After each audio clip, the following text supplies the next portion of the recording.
តោះចឹងយើង configuration ពី switch ធ្វើជា mode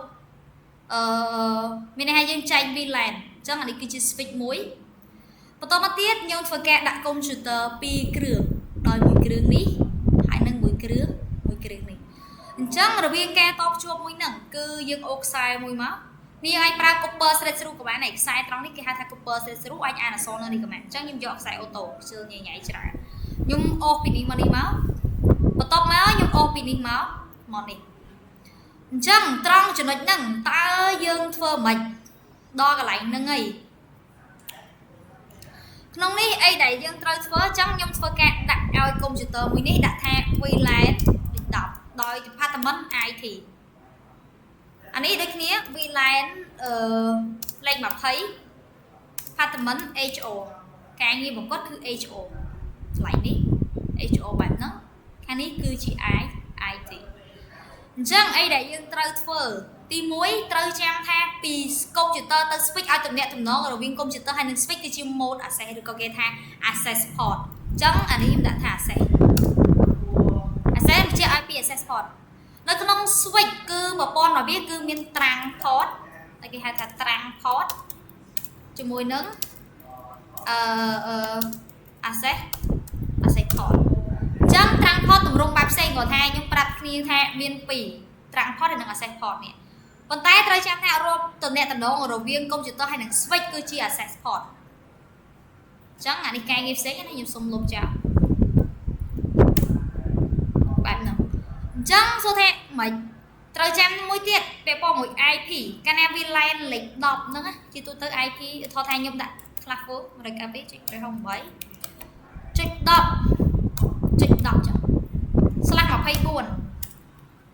24យើងងាយយល់ជាងគេអញ្ចឹងនៅក្នុងនេះត្រូវចាំថាកាលណាគេដាក់ network លេខ10នេះអានេះផ្នែក core យើងអត់ខ្វល់ទេអានេះគឺជាផ្នែក network នេះបើខ្ញុំដាក់ប៉ុណ្នេះណាអញ្ចឹងនៅក្នុងនេះអានេះលេខ10អញ្ចឹងសម្គាល់ថា VLAN ហ្នឹង network ហ្នឹងលេខ IP ហ្នឹងគឺស្ថិតនៅក្នុង VLAN លេខ10ហើយទូទៅគេដាក់សម្គាល់អញ្ចឹងអាហ្នឹងដូចគ្នាអញ្ចឹងអានេះគឺជា network ដែលខ្ញុំដាក់ឲ្យហើយត្រូវចាំថា VLAN លេខ10 VLAN 20គឺខុសពីគ្នាអញ្ចឹងមានថាគេអាចធ្វើឲ្យវាតាក់ទងគ្នាបានមានថា VLAN ដែលខុសគ្នាគឺអត់អាចតាក់ទងគ្នាបានទេប៉ុន្តែយើងអាច config ឲ្យវាស្គាល់គ្នាបានប៉ុន្តែឥឡូវយើងធ្វើមិនឲ្យវាស្គាល់តែណា VLAN ដូចគ្នាសិនទៅបានទេអញ្ចឹងអានេះ20អញ្ចឹង10 20.10បានដែរ/24ប៉ុណ្ណឹងអញ្ចឹងទាំងអស់នេះគឺជា IP ដែលខ្ញុំកំណត់សម្រាប់កុំព្យូទ័រមួយណាបើយើងចង់ដាក់ជា network ក៏បានដែរបើដាក់ network ក៏ទៅក្រោយលេខ0អញ្ចឹងអាលេខផ្សេងគ្នាដាក់អីដាក់ទៅស្រេចចិត្តអញ្ចឹងអានេះគាត់ដាក់ឲ្យគ្នាយើងមើលទេអីដែលយើងត្រូវធ្វើដំបូងគឺដាក់ IP ឲ្យកុំព្យូទ័រក៏បានចាំដាក់តាមក្រោយក៏បានតែប៉ុន្តែលើកទៅចិត្តឲ្យដាក់ទៅវាច្រើនគ្នាយើងអាសាផ្លេចអញ្ចឹង 128.10.10 enter វាមកអានេះដូចគ្នាដែរអីដែលយើងអាចធ្វើបានធ្វើវាសិនមក128.20.10 enter មកតោះនេះឡើយហ្នឹងយល់អត់អូខេអញ្ចឹងកន្លែងហ្នឹងបានប៉ុណ្្នឹងហើយអីដែលយើងត្រូវធ្វើបន្តគឺគ្នាយើងត្រូវចុចចំ switch នេះចូលចំ switch ចូល CLI មក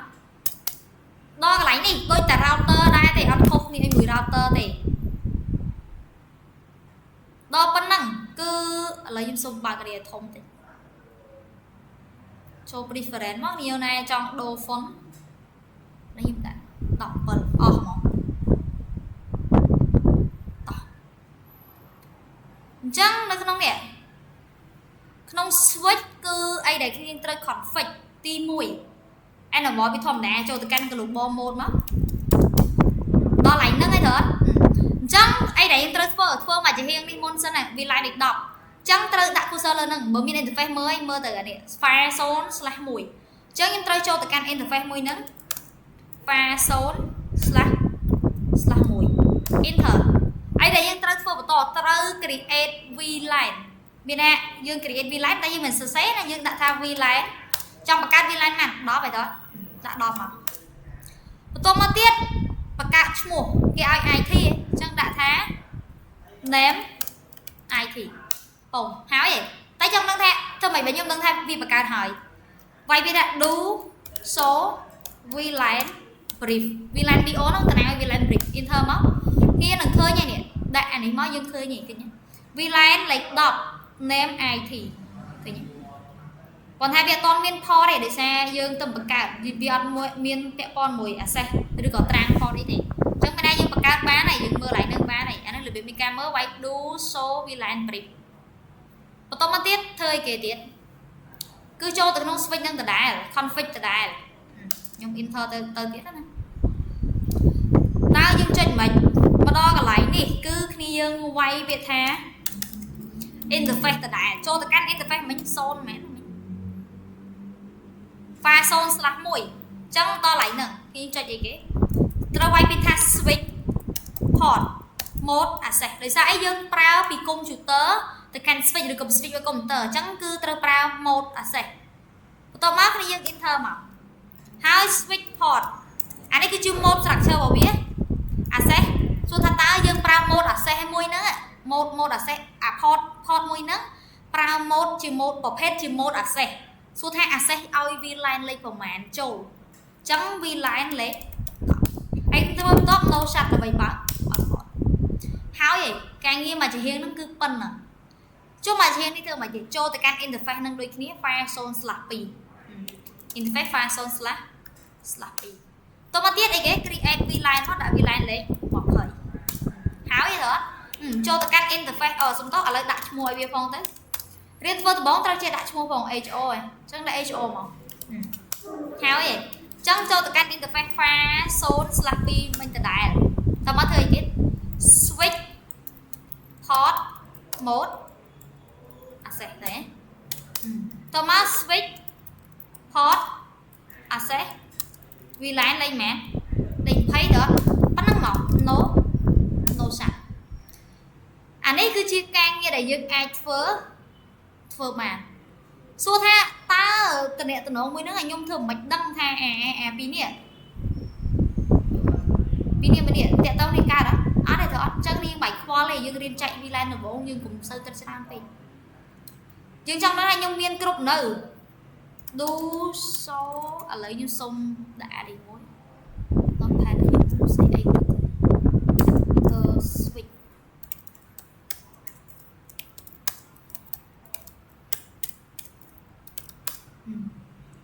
អញ្ចឹងអីដែលខ្ញុំត្រូវធ្វើគឺខ្ញុំចូលនេះទី1ពេលដែលយើងធ្វើយើងបង្កើតប៉ុណ្នេះមកពី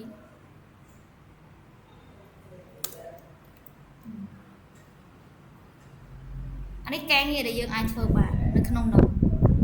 បន្តមកទៀតអានេះ interface file 0/1ដែរប៉ុន្តែយើងបើកជាអីគេ mode VLAN លេខ10អានេះលេខ20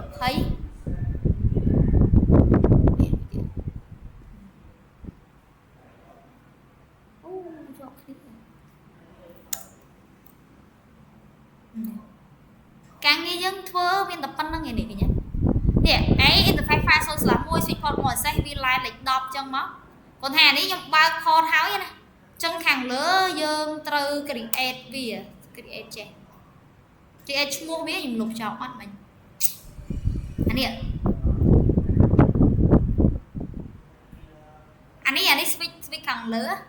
អញ្ចឹងក្នុងនេះយើងដាក់ប៉ុណ្ណឹងមក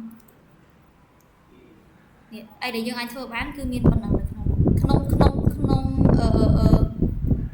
switch ហ្នឹងណាសួរតើធ្វើម៉េចបើខ្ញុំដឹងថាតើ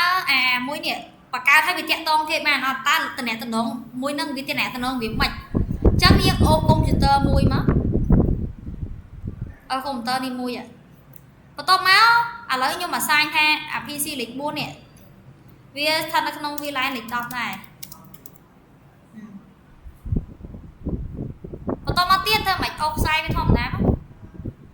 អូពីនេះមកអីដែលយើងត្រូវធ្វើអញ្ចឹងឥឡូវយើងសិត IP អានេះចុច10ចឹងអានេះខ្ញុំដាក់ចុច20 10.10អា VLAN ដូចគ្នាត្រូវតែ network ជាមួយគ្នាតោះនេះ network នេះចុច10អញ្ចឹង 192.168.10.20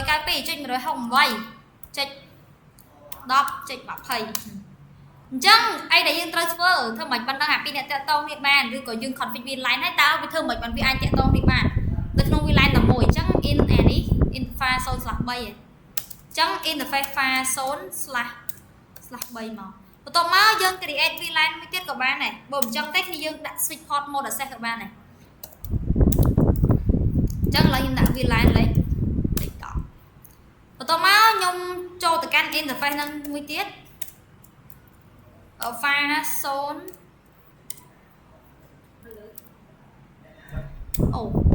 đi sao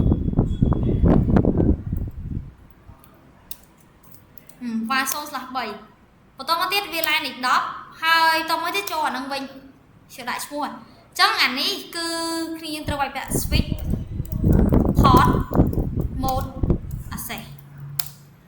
switch port access VLAN lấy định đọc quấy quả này không VLAN là mùi chắc đã định đọc được khi khâu tay ghế interface này chưa lắm chắc lấy khoa đi hai interface no sạch và kho đi mùi đó hai complex đu rai để mấy cell configuration tập ok chắc đo lại nè test simulation vi máu đã packet các bạn đi copy các bạn chắc đi khai giặc xe phúa thôi cho mình đây VLAN này đôi khi cứ ai tẹt to tí đi bạn toàn đấy chắc ok bye bye bật